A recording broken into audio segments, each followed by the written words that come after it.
Arya Manggada Seri 3. Sang Penerus. Cerita, Esa Mintarja. Audiobook, novel silat. Bab 10. Aku tidak takut. Aku pernah mengalahkan mereka berdua, jawab Kundala.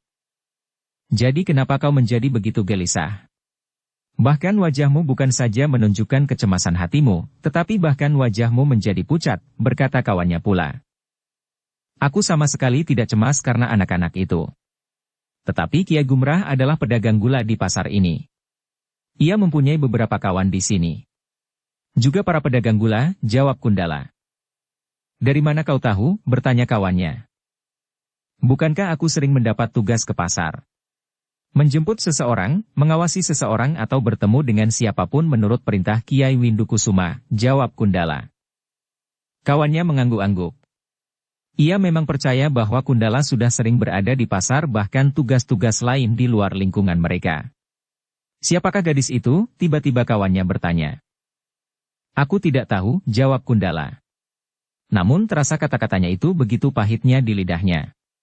Setiap kali ia selalu dibayangi oleh tuduhan di hidungnya bahwa ia telah berkhianat.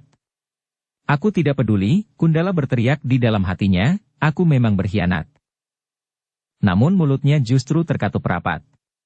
Sementara kawannya berkata, Kundala, kau tidak perlu menjadi sangat cemas seperti itu.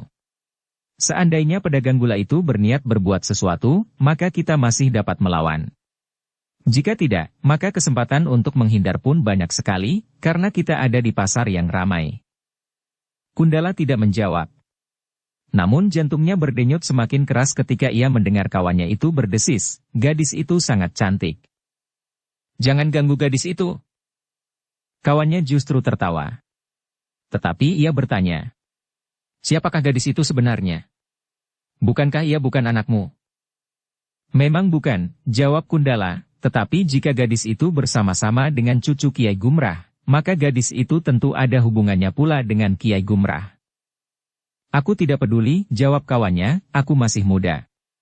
Gadis itu tumbuh dewasa. Apa salahnya jika aku memperkenalkan diriku? Jika kau takut dikenali kedua cucu Kiai Gumrah itu sebaiknya kau tidak usah ikut aku, berkata kawannya.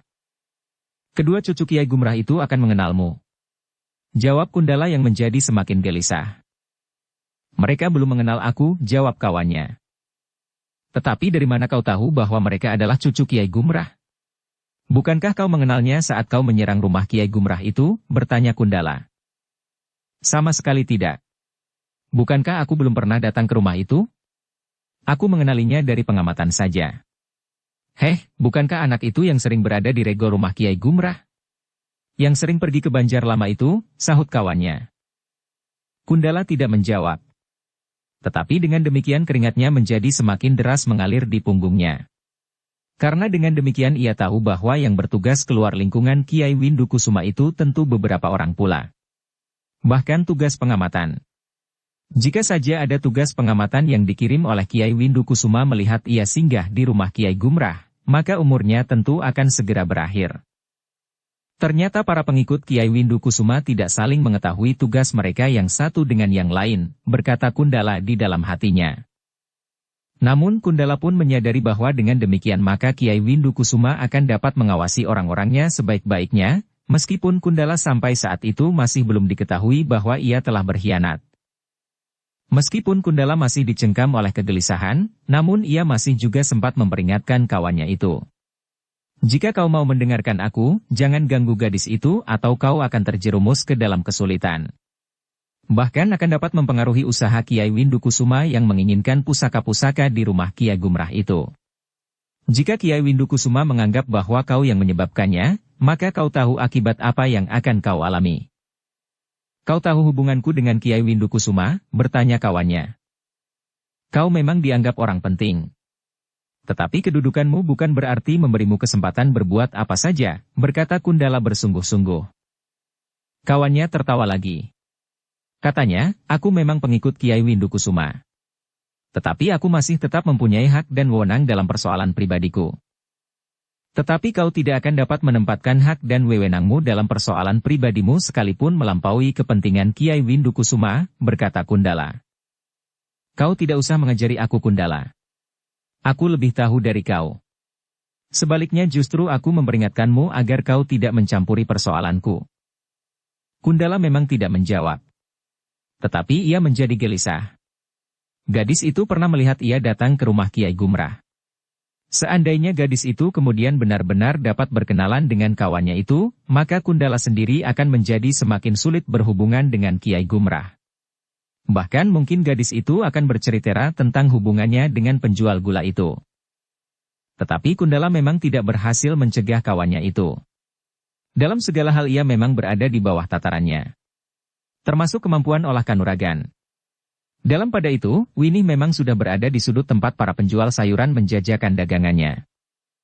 Dengan senang hati Winnie memilih sayuran yang dikehendaki.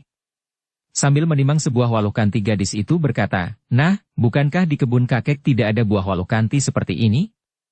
Juga kangkung yang segar seperti ini." "Kau senang sayur waluh kanti?" bertanya Laksana. "Tidak," jawab Winnie. "Kenapa kau akan membelinya?" bertanya Laksana pula. "Siapa yang akan membelinya?" justru Winnie bertanya. "Jadi?" Laksana termangu-mangu. "Aku hanya mengatakan bahwa di kebun kakek tidak terdapat buah waluh kanti. Tetapi aku tidak ingin membelinya." Laksana hanya mengangguk-angguk saja. Sementara Manggada tersenyum sambil menggamitnya. Namun dalam pada itu Winnie pun berkata, "Aku akan membeli kangkung. Aku ingin ibu membuat sayur pada mara. Kangkung dengan kedelai hitam." Laksana hanya mengangguk-angguk saja. Tetapi ia tidak ingin bertanya atau menebak kemauan Winnie. Beberapa saat Winnie memilih beberapa ikat daun kangkung yang nampak muda, hijau dan segar kemudian setelah ia membayarnya, maka ia pun segera beralih untuk membeli beberapa kebutuhan dapur yang lain. Namun ketika ia akan membeli seekor ayam, Manggada bertanya, "Untuk apa kau membeli ayam?" "Aku ingin ayah menyembelihnya. Hari ini aku ingin makan dengan daging ayam selain sayur pada mara," jawab Winnie. "Bukankah kakek mempunyai banyak sekali ayam?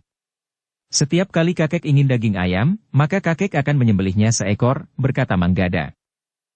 "Aku tidak pernah dapat makan daging ayam yang pernah dipelihara sendiri," jawab Winnie.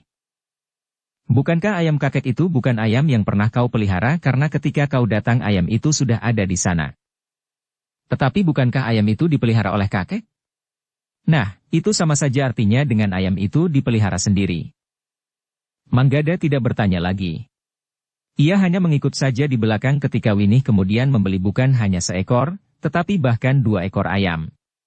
Beberapa saat kemudian, maka Winnie pun telah selesai berbelanja. Ketika mereka pulang, maka Manggada dan Laksana harus ikut membantu membawa hasil pembelian Winnie di pasar. Ketika mereka berjalan meninggalkan pasar itu, maka Darpati, kawan Kundala itu, memandang Winnie dari kejauhan. Kundala yang telah mengenal dan dikenal oleh Winnie, Manggada dan Laksana tidak ingin terlihat oleh ketiganya, sehingga Kundala lebih senang berada di dalam pasar yang ramai ketika Darpati berada di luar pasar untuk memperhatikan Winnie yang berjalan meninggalkan pasar bersama Manggada dan Laksana. Beberapa saat kemudian, maka perjalanan Winnie bersama Manggada dan Laksana telah sampai ke bulak yang tidak begitu luas. Sementara itu, jalan pun nampak sepi. Orang-orang yang pergi ke pasar masih belum banyak yang pulang. Sementara itu, tanaman di sawah yang tumbuh subur tidak lagi memerlukan penanganan setiap hari, sehingga dengan demikian maka bulak pendek itu kesannya memang sepi. Manggada dan Laksana memang terkejut ketika ia melihat anak muda yang tadi berlari-lari menyusul kawannya itu duduk di atas tanggul parit di pinggir jalan. Manggada dan Laksana yang berjalan di belakang Winnie pun merapat. Hampir berbisik Manggada pun berkata, "Apa maksud anak muda itu? Kawan-kawan tidak begitu senang dengan anak muda itu." "Nampaknya ia sangat memperhatikan Winnie," jawab Laksana. "Jika ia berniat buruk, maka kita akan menghadapi persoalan yang rumit. Ia mempunyai pengaruh yang sangat besar atas anak-anak muda sepadukuhan," desis Manggada. Laksana mengangguk kecil. Ia pun sudah membayangkan kesulitan yang bakal terjadi jika anak itu mulai mengganggu Winnie. Manggada dan Laksana sama sekali tidak takut menghadapi anak muda itu sendiri. Tetapi itu akan berarti hubungannya dengan anak-anak muda padukuhan itu mengalami hambatan. Anak muda yang mempunyai pengaruh yang sangat besar itu akan dapat mengendalikan sikap anak-anak muda padukuhan itu. Namun demikian mereka berjalan terus. Manggada dan Laksana masih belum melihat apakah anak muda itu memang bermaksud buruk atau kebetulan saja ia memang duduk di situ. Semakin dekat dengan anak muda yang duduk di tanggul parit itu, maka Manggada dan Laksana menjadi semakin berdebar-debar. Apalagi ketika kemudian anak muda itu justru berdiri saat Winih tinggal beberapa langkah saja daripadanya. Tetapi Winih sendiri sama sekali tidak memperhatikan anak muda itu. Ia berjalan saja tanpa berprasangka apapun terhadap anak muda yang kemudian berdiri di atas tanggul itu. Namun Winih itu terpaksa menghentikan langkahnya ketika anak muda itu mengangguk hormat.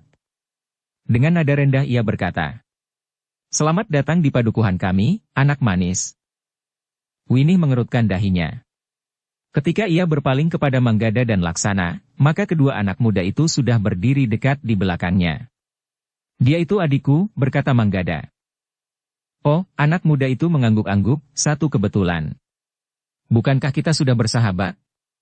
Apa salahnya jika aku juga berkenalan dengan adikmu?"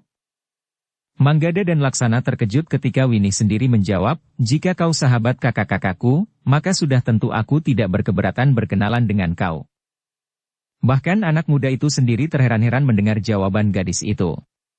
Apalagi kemudian Winih itu berkata, "Namaku ini." "Siapa namamu?" Anak muda itu termangu-mangu sejenak. Baru kemudian ia menjawab, "Namaku Rambatan." "Nama yang bagus," sahut Winih. Rambatan itu semakin heran ketika Winih berkata, "Marilah.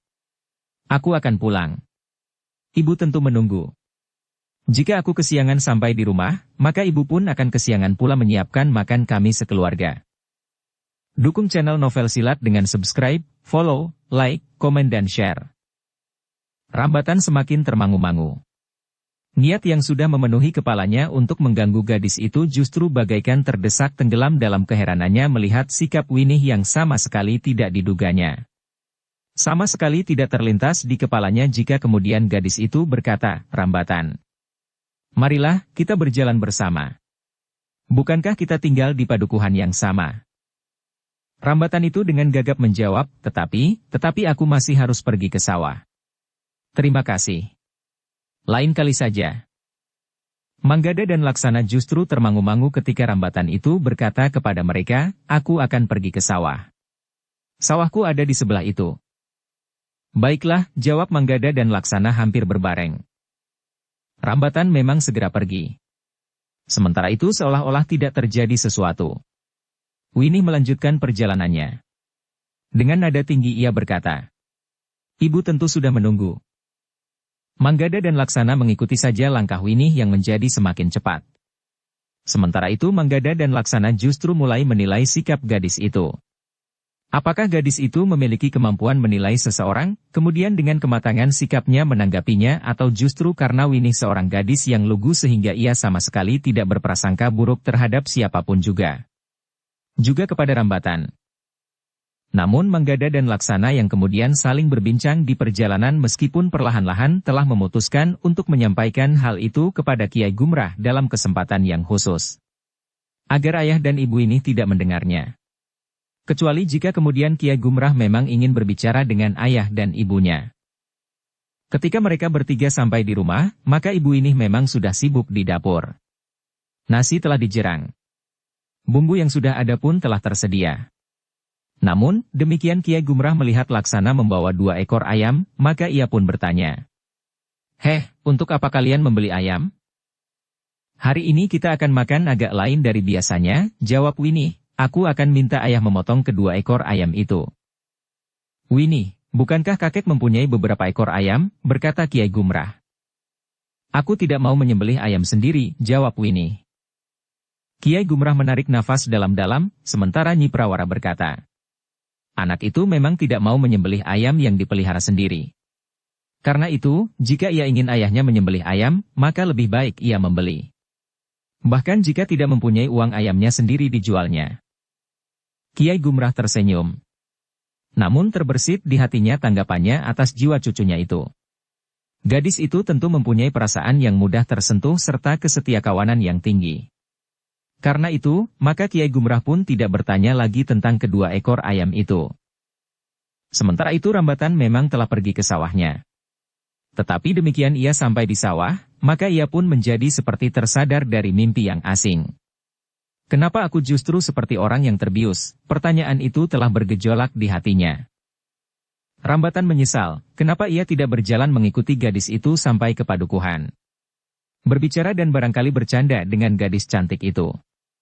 Manggada dan Laksana tentu tidak akan berani melarangnya berbuat apa saja terhadap adiknya itu. Aku telah melewatkan kesempatan ini, berkata Rambatan yang kesal kepada diri sendiri.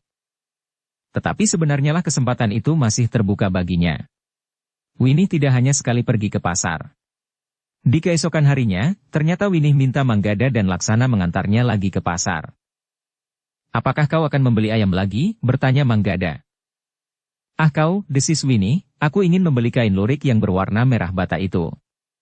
Aku senang sekali. Mungkin ibu juga senang setelah melihatnya dan ingin pula membelinya. Namun Manggada dan Laksana masih saja selalu ingat pesan Kiai Gumrah. Jika mereka terlalu sering keluar rumah maka persoalannya akan dapat berkembang. Orang-orang Kiai Windu Kencana mungkin akan mempunyai rencana tertentu terhadap mereka. Apalagi jika mereka mengetahui bahwa Winih memang cucu Kiai Gumrah. Namun agaknya Winih sama sekali tidak menghiraukan bahaya itu. Bahkan ketika ayahnya memperingatkan agar ia tidak usah pergi ke pasar hari itu, Winih mulai merengek.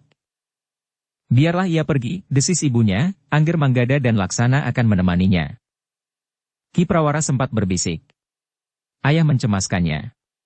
Orang-orang Kiai Windu Kusuma mungkin sekali mengamatinya. Apa yang akan mereka lakukan di siang hari? Bukankah jalan tidak terlalu sepi? Sementara itu Angger Manggada dan Laksana bersamanya. Ki Prawara mengangguk-angguk. Katanya. Baiklah. Tetapi besok Winih tidak boleh pergi lagi ke pasar. Nyi Prawara mengangguk. Katanya. Baiklah. Setelah hari ini, maka ia tidak boleh terlalu sering pergi ke pasar. Kecuali untuk menjaga keselamatannya, maka uang kita pun akan segera habis. Ki Prawara pun tersenyum. Sambil mengangguk kecil ia berkata. Kau benar. Bekal kita memang tidak terlalu banyak. Seperti direncanakan, maka Winih memang telah pergi ke pasar bersama Manggada dan Laksana. Mereka bertemu lagi beberapa orang anak muda yang pergi ke sawah. Mereka pun melihat anak muda yang berwajah keras dan bernama Rambatan itu berjalan dengan beberapa orang anak muda pula sambil membawa cangkul. Winih menanggapi sikap mereka dengan baik. Ketika anak-anak muda itu mengangguk hormat, maka Winih pun mengangguk hormat pula. Demikian pula ketika ia bertemu dengan Rambatan. Ia menjawab sapa Rambatan dengan wajar. Namun nampaknya Winih tidak memperhatikan sorot mata Rambatan yang memancar bagaikan sorot mata serigala yang melihat seekor anak domba. Manggada dan Laksana yang melihat kilatan sorot mata itu menjadi berdebar-debar pula. Tetapi Laksana pun berkata perlahan-lahan tanpa didengar oleh Winih. Tetapi kemarin ia bersikap baik. Rambatan tidak mengganggu ini. Mudah-mudahan untuk seterusnya ia bersikap baik, jawab Manggada. Di pasar, Winih memang langsung menuju ke tempat para penjual kain lurik. Beberapa kali ia memilih. Digelarnya beberapa lembar kain. Tetapi kain itu pun harus dilipat lagi oleh penjualnya karena Winih ternyata tidak menyenanginya. Manggada dan Laksana menjadi tidak telaten menunggu Winih memilih kain lurik yang diingininya. Tetapi ketika hal itu dikatakan oleh Laksana, maka sambil memberengut Winih berkata, jika kalian akan pulang dahulu, pulang sajalah. Bukan itu maksudku, Winih, jawab Laksana, tetapi penjual kain itu akan dapat marah kepada kita. Berapa saja yang sudah digelarnya? Tetapi kau selalu menolaknya. Winih memandang Laksana sejenak. Namun kemudian katanya, bukankah wajar untuk memilih barang yang hendak kita beli? Tetapi tidak terlalu lama seperti itu. Namun ternyata Winih pun mengangguk. Seperti yang direncanakan dari rumah, maka akhirnya Winih memang memilih selembar kain yang berwarna merah bata. Tetapi sementara itu, sepasang mata masih saja selalu mengikutinya. Ternyata Darpati, kawan Kundala, yang melihat Winih berada di pasar lagi, telah mengikutinya meskipun dari jarak tertentu, sehingga Winih, Manggada dan Laksana tidak mengetahuinya, bahkan ketika Darpati itu lewat dan sempat menyinggung Winih yang sedang memilih kain lurik itu. Namun yang kemudian telah mengambil jarak lagi. Dalam pada itu, setelah mendapat kain yang diingininya, maka Winih pun mengajak Manggada dan Laksana pulang. Namun Winnie masih singgah untuk membeli beberapa kebutuhan dapur sesuai dengan pesan ibunya. Dengan wajah yang cerah Winnie melangkah menyusuri jalan pulang. Manggada dan Laksana yang berjalan di belakangnya mengikuti langkah-langkah kecil yang cepat itu, sambil berpaling Winnie berkata, "Marilah." "Kenapa begitu lambat?" "Aku ingin segera menunjukkan kain itu kepada ibu. Biarlah ibu menilainya, apakah pilihanku tepat atau tidak. Sesuai atau tidak dengan kulitku." Di luar sadarnya Manggada dan Laksana justru memperhatikan kulit Winnie. Gadis itu kulitnya memang nampak bersih. Sebagai seorang gadis desa, maka Winnie termasuk berkulit kuning meskipun nampak terpaan sinar matahari yang membakar. Seperti dikatakan ibunya, Winnie hampir setiap hari dipanggang oleh panasnya matahari di sawah dan pategalan bersama dengan ayah dan ibunya.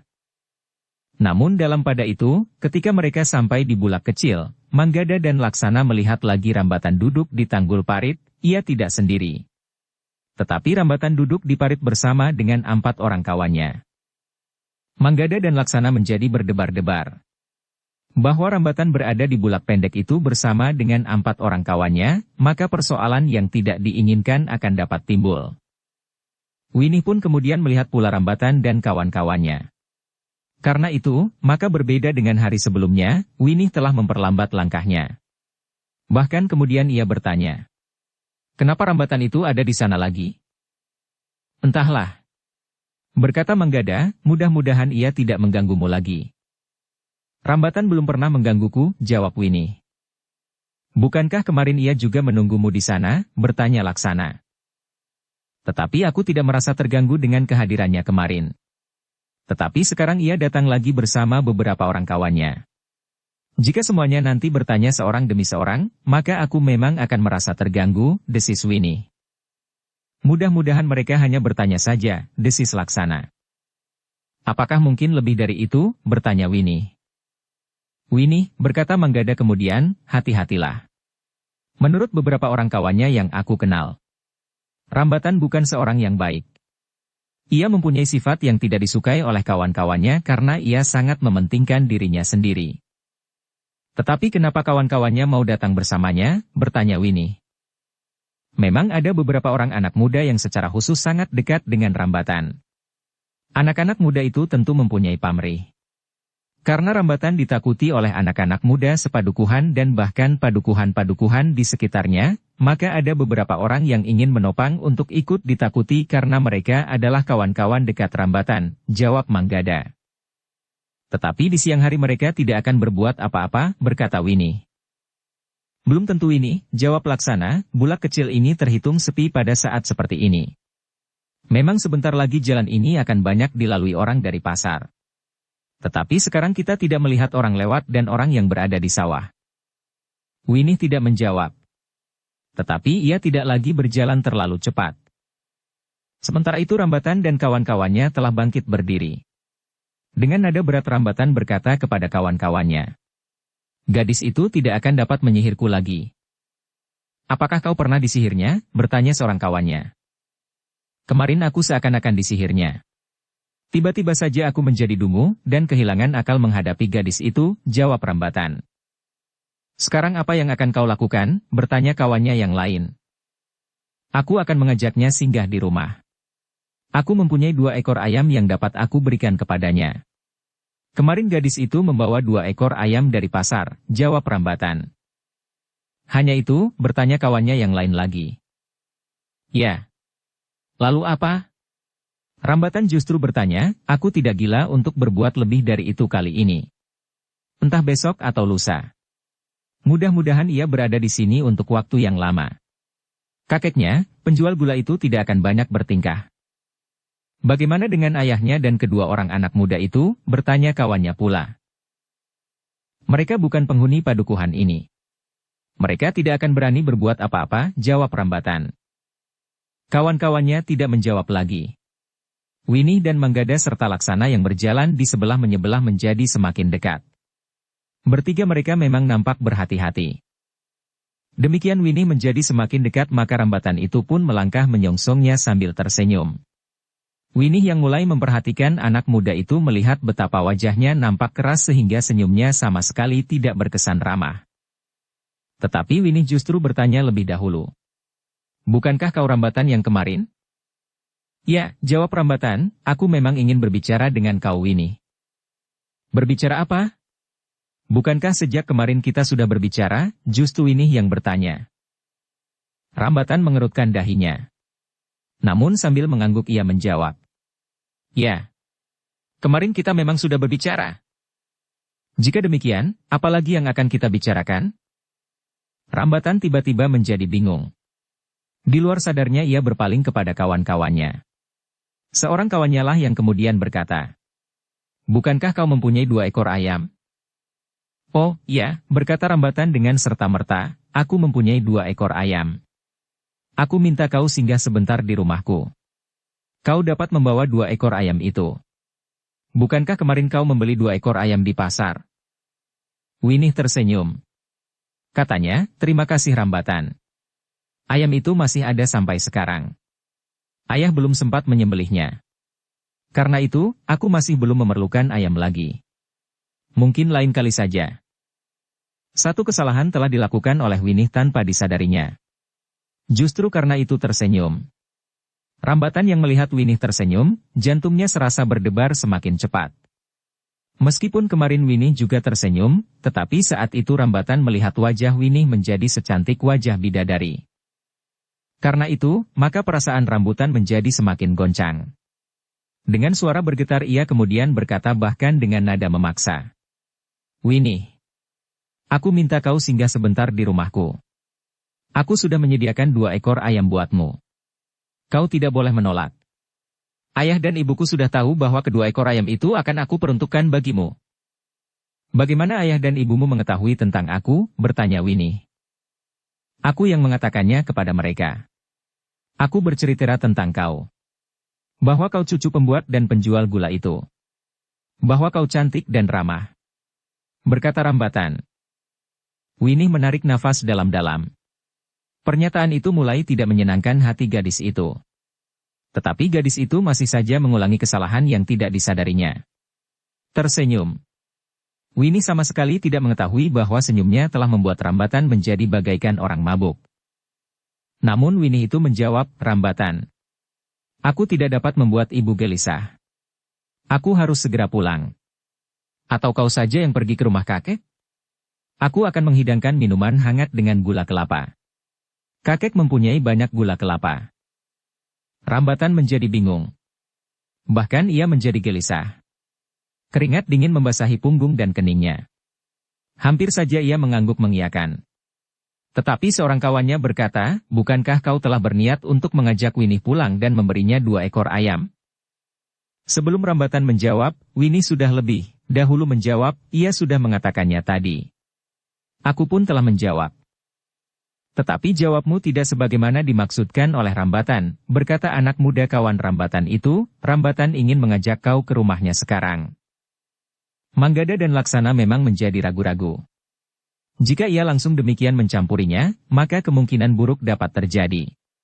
Dengan demikian mereka tidak akan dapat menyembunyikan diri lagi terhadap anak-anak muda pedukuhan itu sehingga hubungannya dengan anak-anak muda sepadukuhan akan berubah. Dalam pada itu Winnie pun menjawab, maaf, Kisanak. Aku akan segera pulang. Aku justru mengajak Rambatan singgah di rumahku.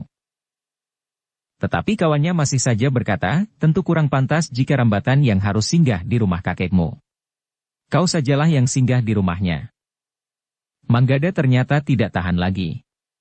Karena itu, maka ia pun menjawab, itu terbalik Kisanak. Bukankah lebih baik seorang laki-laki datang berkunjung ke rumah seorang gadis daripada sebaliknya? Itu pikiran orang-orang tua yang tidak tahu diri, jawab kawan Rambatan itu, tetapi apapun alasannya, sebaiknya Winnie singgah sebentar di rumah Rambatan. Rambatan sendiri memang menjadi agak bingung. Ia bahkan menjadi sangat gelisah. Apalagi ketika Winnie menjawab langsung ditujukan kepadanya, Rambatan. Bukankah kau tidak berkeberatan berjalan bersama aku dan singgah di rumah kakek? Rambatan memang tidak segera menjawab. Tetapi kawannya yang lain tiba-tiba dengan kasar berkata, kau tidak mempunyai pilihan, Winnie. Kau harus singgah. Manggada dan Laksana juga harus ikut meskipun kalian tidak perlu ikut singgah di rumah Rambatan. Manggada dan Laksana melihat gelagat yang tidak baik. Karena itu maka ia tidak mempunyai pilihan lain. Karena itu, maka Laksana pun telah menjawab meskipun masih berusaha mengekang diri. Jangan begitu, Kisanak, Winih tentu akan bersedia singgah. Tetapi lain kali. Tidak sekarang. Jika ia terlambat pulang, tentu ibu dan ayahnya menjadi gelisah sekali. Mungkin. Tetapi jika saatnya Winih pulang dengan membawa 2 ekor ayam, ayah dan ibunya tentu tidak akan marah. Jawab kawan Rambatan yang bermata merah. Karena Rambatan sendiri masih saja berdiam diri, maka seorang kawannya menggamiknya sambil berkata, kau harus berkata dengan tegas. Kau adalah seorang laki-laki. Bahkan laki-laki yang paling ditakuti di padukuhan ini. Bukan saja oleh anak-anak muda, tetapi orang-orang tua pun takut kepadamu. Rambatan mengerutkan dahinya. Sementara kawannya berkata, 2 orang kakak Winih itu pun tentu tidak akan berani menghalangimu. Karena itu, kau mempunyai wewenang untuk memaksa Winih mengikutimu. Rambatan memandang Manggada dan Laksana berganti-ganti. Meskipun ia menjadi bingung menghadapi seorang gadis, tetapi ketika ia melihat Manggada dan Laksana, maka kekerasan hatinya dan kekasarannya pun justru timbul. Hampir di luar sadarnya ia berkata, jangan ikut campur. Nanti aku memilin lehermu sampai patah. Manggada dan Laksana sebenarnya sama sekali tidak takut terhadap anak muda yang bernama Rambatan itu. Bahkan dengan kawan-kawannya sama sekali. Tetapi yang diragukan justru anak-anak padukuhan akan mengenali kemampuannya. Namun dalam pada itu, mereka melihat seorang yang masih nampak muda, sedikit lebih tua dari Manggada dan Laksana, berjalan menuju ke arah mereka. Langkahnya lebar dan cepat, sehingga beberapa saat kemudian orang itu pun menjadi semakin dekat. Syukurlah, berkata Winih, ada orang lewat. Aku akan berjalan bersamanya jika Rambatan tidak mau berjalan bersama aku. Tetapi seorang kawannya memperingatkan, jangan menyeret orang itu ke dalam kesulitan. Biarlah orang itu tidak usah turut campur, sehingga ia tidak akan terjerumus ke dalam lumpur sawah yang basah itu. Tetapi orang itu sudah menjadi semakin dekat. Bahkan kemudian orang itu justru melangkah langsung mendekati Winih. Manggada dan Laksana menjadi berdebar-debar. Hampir saja mereka menahan orang itu agar tidak berdiri terlalu dekat dengan Winih. Tetapi demikian orang itu berhenti, maka ia pun segera menghadap ke arah Rambatan sambil berkata, apakah kalian bermaksud mengganggu gadis ini? Siapakah kau? Bertanya kawan Rambatan. Namaku Darpati. Aku kebetulan saja lewat. Dari kejauhan aku melihat sesuatu yang tidak sewajarnya terjadi di sini, sehingga aku tergesa-gesa mendekat. Rambatan yang melihat sikap anak muda itu hatinya bagaikan disulut api. Kekerasan dan kekasarannya yang mulai terungkit oleh sikap Manggada dan Laksana, semakin membara di hatinya. Karena itu maka ia pun berkata lantang. Heh, anak dungu. Jika kau ingin lewat, lewat sajalah. Jangan ikut mencampuri persoalan kami dengan gadis itu. Tidak ada persoalan apa-apa di antara kami. Kami yang sudah akrab memang sedang berbincang-bincang saja. Karena itu, pergilah dan jangan membuat aku marah. Namun tiba-tiba saja Winih berkata kepada anak muda yang lewat itu, Kisanak. Apakah kau akan pergi ke padukuhan sebelah? Jika demikian, marilah, kita akan berjalan bersama-sama. Darpati mengerutkan dahinya. Namun kemudian ia menjawab, marilah, aku memang akan berjalan ke padukuhan sebelah. Tetapi seorang kawan Rambatan justru berteriak, tidak. Kau tidak akan pergi kemanapun. Kau harus mengambil 2 ekor ayam itu. Ayam itu sudah terlanjur ditangkap dan diikat sejak fajar. Kalian memang aneh Kisanak, berkata Darpati, sikap kalian tidak dapat aku mengerti. Gadis ini akan berjalan terus. Agaknya kalian memaksa gadis ini untuk melakukan sesuatu. Ia sendiri yang memesan 2 ekor ayam, jawab kawan Rambatan, ayam itu sudah disediakan. Sudahlah, berkata Winih yang nampaknya masih saja tenang, aku akan pulang bersama anak muda ini. Selain kedua orang kakakku itu. Tidak. Kau tidak dapat berbuat begitu, kawan Rambatan mulai membentak. Namun Darpati pun berkata, marilah. Aku antar kau sampai ke rumahmu. Jangan takut, lalu ia pun berpaling kepada Manggada dan Laksana, aku akan pulang bersamamu. Tetapi Rambatan menggeram, anak muda. Tinggalkan tempat ini atau kau akan menyesali tingkah lakumu itu. Kau mau apa? Bertanya Darpati. Aku akan memilin lehermu, jawab Rambatan. Darpati tertawa. Ia pun kemudian berpaling kepada Manggada dan Laksana. Darpati tahu bahwa Manggada dan Laksana memiliki kemampuan yang tentu cukup untuk mengalahkan Rambatan dan kawan-kawannya, karena Darpati sudah mendengar tentang keduanya. Tetapi adalah kebetulan bahwa Manggada dan Laksana belum berbuat sesuatu. Darpati memang merasa beruntung mendapatkan kesempatan itu, karena dengan demikian ia akan dapat berkenalan dengan Winih dan bahkan telah memberikan jasa baiknya pula. Dengan nada rendah ia berkata kepada Manggada dan Laksana, "Bawa adikmu menepi. Aku akan menyelesaikan anak yang tidak tahu diri ini." "Setan kau!" geram Rambatan. Ia sudah terbiasa berbuat kasar. Di antara kawan-kawannya maka ia adalah anak muda yang paling ditakuti. Bahkan sepadukuhan menganggapnya orang yang terkuat dari antara semua laki-laki. Karena itu, melihat sikap Darpati, jantungnya benar-benar telah terbakar.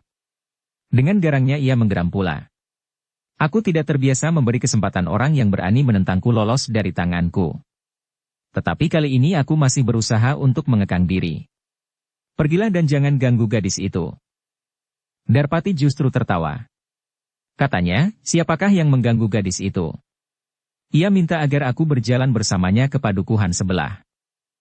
Jika kau tidak mau mendengar kata-kataku, maka aku akan melakukan sebagaimana selalu aku lakukan terhadap siapa saja yang menentangku." Tetapi Darpati masih saja tertawa. Katanya, "Lakukan apa yang ingin kau lakukan. Hanya para pengecut sajalah yang takut kepadamu." Rambatan tidak menunggu lebih lama lagi. Ia pun segera bergeser dan bersiap untuk berkelahi.